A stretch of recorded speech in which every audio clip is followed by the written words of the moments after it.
Bismillahirrahmanirrahim. Assalamualaikum warahmatullahi wabarakatuh. Kaum muslimin rahimakumullah dimanapun Anda berada, kembali kita berjumpa dalam majelis bulan suci Ramadan. Pada kesempatan kali ini kita akan membahas tentang taubat. Alhamdulillah wassalatu wassalamu ala rasulillah wa ala alihi wa sahbihi ajma'in, amma ba'du. Saudara-saudaraku, tutuplah bulan Ramadan dengan bertobat kepada Allah dari segala kemaksiatan dan kembalilah kepadanya dengan melakukan apa-apa yang diridhoinya. Sesungguhnya manusia tidak pernah lepas dari kesalahan dan kekurangan, dan setiap anak Adam pasti berbuat salah. Sebaik-baik orang yang bersalah adalah mereka yang banyak bertobat. Allah Ta'ala telah menganjurkan dalam kitabnya, dan Nabi pun Sallallahu alaihi wasallam menegaskan dalam sabda-sabdanya agar kita senantiasa memohon ampun kepada Allah dan bertobat kepadanya. Allah Subhanahu wa taala berfirman, "Wa anistaghfiru rabbakum tsumma tubu ilaih yumatti'kum mata'an hasana ila ajalin musamma wa yu'ti kulladzi fadlin fadlah wa in tawallaw fa inni akhafu 'alaikum 'adzab yaumin kabir."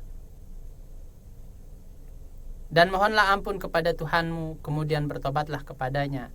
Niscaya Dia akan memberi kalian kenikmatan yang baik sampai waktu yang telah ditentukan. Dan Dia akan memberikan kepada setiap orang yang mempunyai keutamaan akan keutamaannya.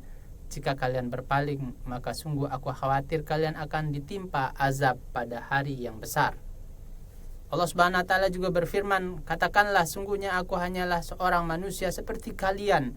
Diwahyukan kepadaku bahwa sesungguhnya Tuhan kalian adalah Tuhan yang Maha Esa, maka tetaplah istiqomah menuju kehadapannya dan mohonlah ampun kepadanya." Allah juga berfirman, "Dan bertobatlah kalian semua kepada Allah, wahai orang-orang yang beriman, agar kalian beruntung." Allah Subhanahu wa taala juga berfirman, "Wahai orang-orang yang beriman, bertobatlah kepada Allah dengan tobat yang sebenar-benarnya. Mudah-mudahan Tuhan kalian menghapus kesalahan-kesalahan kalian dan memasukkan kalian ke dalam surga-surga yang mengalir di bawahnya sungai-sungai." Dan Dia juga berfirman, "Sesungguhnya Allah mencintai orang-orang yang banyak bertobat dan mencintai orang-orang yang mencucikan diri." Ayat-ayat Al-Quran yang menyebutkan dan menganjurkan tobat sangatlah banyak, menunjukkan betapa agung dan pentingnya kedudukan tobat dalam kehidupan seorang mukmin. Adapun hadis-hadis tentang tobat, di antaranya adalah sebagai berikut. Dari Al-Aghar bin Yasar Al-Muzani radhiyallahu anhu, ia berkata, Rasulullah sallallahu alaihi wasallam bersabda, "Wahai manusia, bertobatlah kalian kepada Allah dan mohonlah ampun kepadanya. Sesungguhnya aku bertobat kepada Allah dalam sehari 100 kali." Hadis riwayat Muslim. Dan dari Abu Hurairah radhiyallahu anhu, ia berkata, "Aku mendengar Rasulullah sallallahu alaihi wasallam bersabda, sesungguhnya aku benar-benar memohon ampun kepada Allah dan bertobat kepadanya dalam sehari lebih dari 70 kali." Hadis riwayat Al-Bukhari. Dan dari Anas bin Malik radhiyallahu anhu, ia berkata, "Sesungguhnya Allah bergembira dengan tobat hambanya karena kecintaannya kepada tobat dan ampunan, serta karena kembalinya sang hamba kepadanya setelah sebelumnya berpaling darinya." Dan dari Anas dan Ibnu Abbas radhiyallahu anhuma bahwa Rasulullah sallallahu alaihi wasallam bersabda, "Seandainya anak Adam memiliki 1 lembah emas, niscaya ia ingin memiliki 2 lembah, dan tidak ada yang dapat memenuhi mulutnya kecuali tanah. Namun Allah menerima tobat orang yang bertobat." Hadis riwayat Al-Bukhari dan Muslim.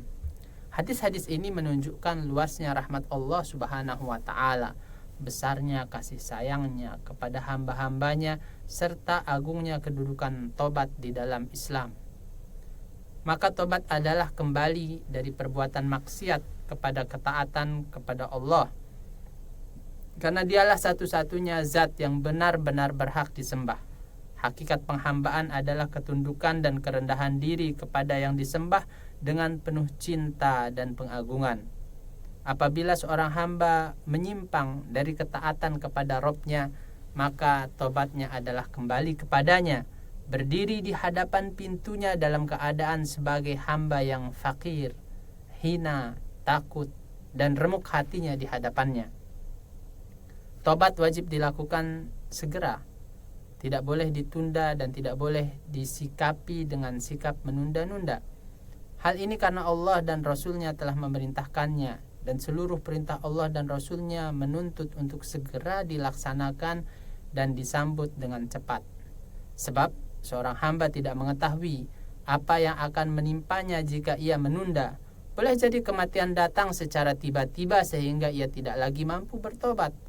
Selain itu, terus-menerus dalam kemaksiatan akan menyebabkan hati menjadi keras, semakin jauh dari Allah Azza wa Jal, dan melemahkan iman.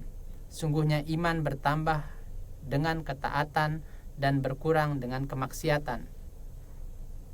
Persistensi dalam kemaksiatan juga menumbuhkan keterikatan dan ketergantungan padanya, karena jiwa kita telah terbiasa dengan sesuatu, akan sulit berpisah darinya. Saat itu akan semakin sulit baginya untuk melepaskan diri dari maksiat tersebut, dan setan pun akan membuka baginya pintu-pintu maksiat lain yang lebih besar dan lebih berat daripada sebelumnya.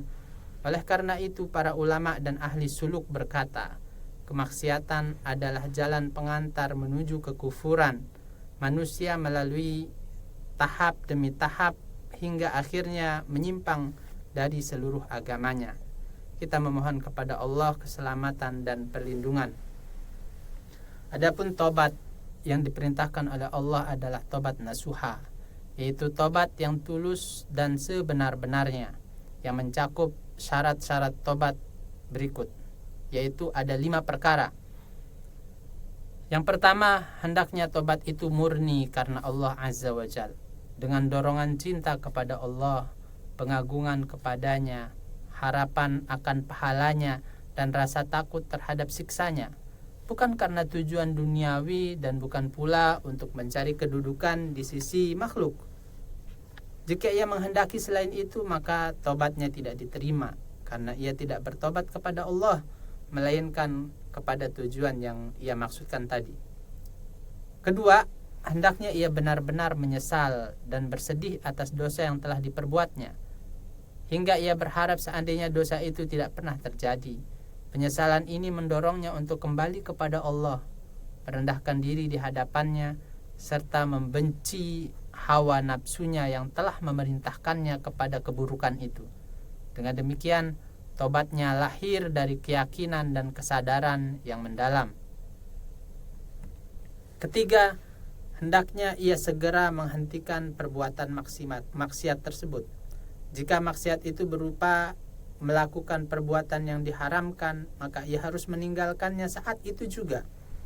Jika maksiat itu berupa meninggalkan kewajiban, maka ia harus segera melaksanakannya apabila kewajiban tersebut termasuk yang masih bisa ditunaikan atau diqadha, seperti zakat dan haji.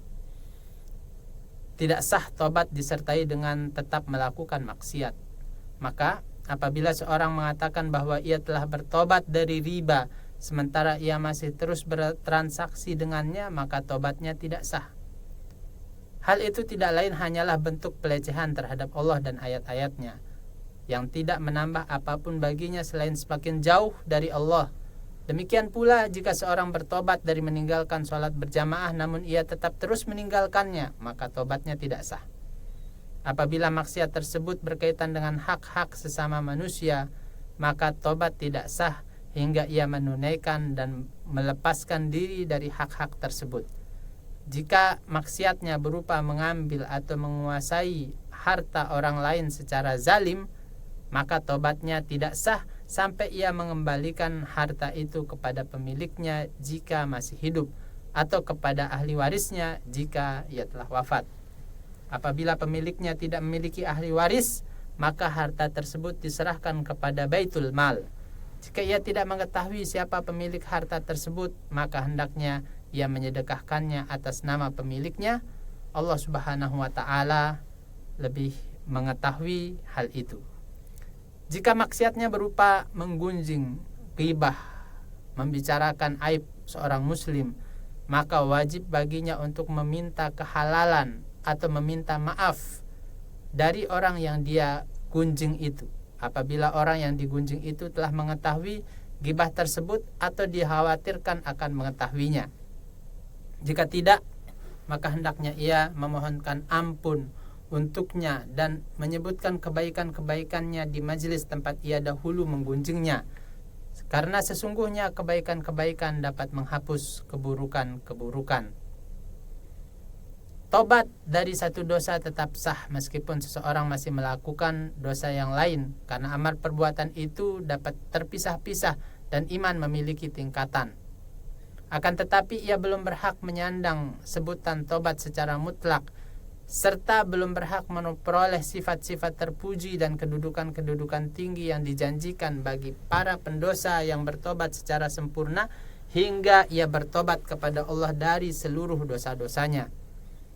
Keempat, hendaknya ia bertekad kuat untuk tidak kembali melakukan maksiat di masa depan, karena tekad ini merupakan buah dari tobat dan bukti kejujuran pelakunya. Jika seorang berkata bahwa ia telah bertobat namun ia masih bertekad atau ragu untuk kembali melakukan maksiat suatu saat nanti, maka tobatnya tidak sah. Sebab itu adalah tobat sementara, di mana pelakunya hanya menunggu kesempatan yang sesuai, dan hal tersebut tidak menunjukkan kebenciannya terhadap maksiat serta pelariannya darinya menuju ketaatan kepada Allah Azza wa Jalla. Kelima, tobat tersebut hendaknya dilakukan sebelum berakhirnya waktu diterimanya tobat. Jika dilakukan setelah masa penerimaan tobat berakhir, maka tobat itu tidak akan diterima. Berakhirnya waktu penerimaan tobat ada dua macam, bersifat umum bagi seluruh manusia dan bersifat khusus bagi setiap individu secara pribadi.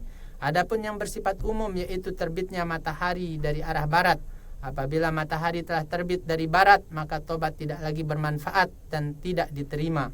Allah Ta'ala berfirman, pada hari datangnya sebagian tanda-tanda Tuhanmu, tidaklah bermanfaat lagi iman seseorang yang belum beriman sebelumnya atau yang belum mengusahakan kebaikan dalam imannya.